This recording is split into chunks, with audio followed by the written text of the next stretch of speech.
from Public Services and Procurement Canada to answer questions. Aujourd'hui, nous entendrons des allocutions du Dr Howard New et Major Général Tanny Fortin de l'Agence de la santé publique du Canada. Ils seront accompagnés par Joël Paquette de Services publics et Approvisionnement Canada pour la période de questions. Following the remarks, we will open the teleconference line for questions from the media. Suite à la présentation, nous répondrons à vos questions. If you wish to ask a question, please press star 1 on your phone. Si vous désirez poser une question, veuillez appuyer sur étoile 1. Procédons à la séance d'information technique. Let's begin today's technical briefing. Over to you, Dr. New. Okay, thank you, and merci. Hello, everyone, and thank you for joining us at today's technical briefing on Canada's COVID-19 vaccine rollout. I'm here with Major General Denny Fortin, Vice President of Operations and Logistics at the Public Health Agency of Canada. To assist us in answering your questions, we have with us Joël Paquette from Public Services and Procurement Canada. Before launching into updates on the rollout, I'd like to recognize that this is National Nursing Week. I know that I'm speaking on behalf of millions of Canadians when I say how deeply grateful we all are for the continued dedication, sacrifices, and contributions that nurses have been making throughout the pandemic. Earlier this week, we passed the significant milestone of having delivered 20 million doses of COVID-19 vaccines. And as of today, we've also administered over 16.9 million doses. Currently, 48% of all eligible Canadians 18 years of age and older have received one dose of vaccine. As mentioned previously, a relatively high percentage of older Canadians have received a COVID-19 vaccine. As rollout efforts across the country continue, we are seeing increasing proportions of our populations vaccinated. For example, 53.6% of those aged 50 to 59 years of age have now received their first dose. As of May 12th, there have been 28 reports of blood clots with low levels of blood platelets following immunization in Canada, of which 18 were positive for the PF4 antibodies, meeting the definition of vaccine-induced immune thrombotic thrombocytopenia, or VIT. Laboratory testing on the remaining 10 cases is ongoing. We take these reports of side effects to vaccines, however rare, very seriously, and we consider these carefully when looking at the vaccine portfolio in Canada. Vaccines are an essential tool in the fight against COVID-19 and will help end the pandemic. Getting vaccinated will help reduce infection rates, ease pressure on the health system, and create the conditions that will allow us to lift restrictions so we can get back to the important social, economic, and recreational activities. Getting a COVID-19 vaccine is the right choice. You are choosing to protect yourself, your family, and your community. Getting the second vaccine dose is very important because it further increases the level of protection against COVID-19. I recognize that many Canadians who received their first dose of Astrazeneca have concerns and questions, including whether it is possible to receive a different vaccine for their second dose. At this point, we note that the Astrazeneca vaccine has been shown to be more effective after an interval of 12 weeks. So those who have received one dose are recommended to wait for at least 12 weeks before receiving a second dose. Generally, vaccine series are completed with the same vaccine, but in some cases, they can be completed with a different one.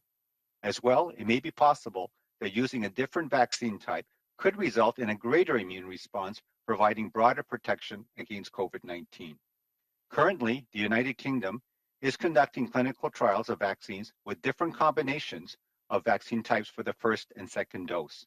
We expect the results of a study that will measure antibody responses to these different vaccine combinations in the coming weeks.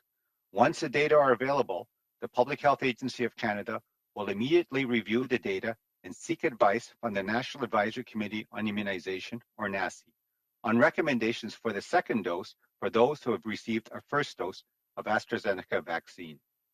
For more information regarding the risks and benefits of vaccination, I encourage Canadians to reach out to your local public health authorities, healthcare provider, or other trusted and credible sources such as canada.ca and immunize.ca. Finally, we must keep practicing the public health measures that have proven to help curb the spread of COVID-19. Even after you get your vaccine, please continue to social distance, wear a mask, and wash your hands frequently. These important actions help protect you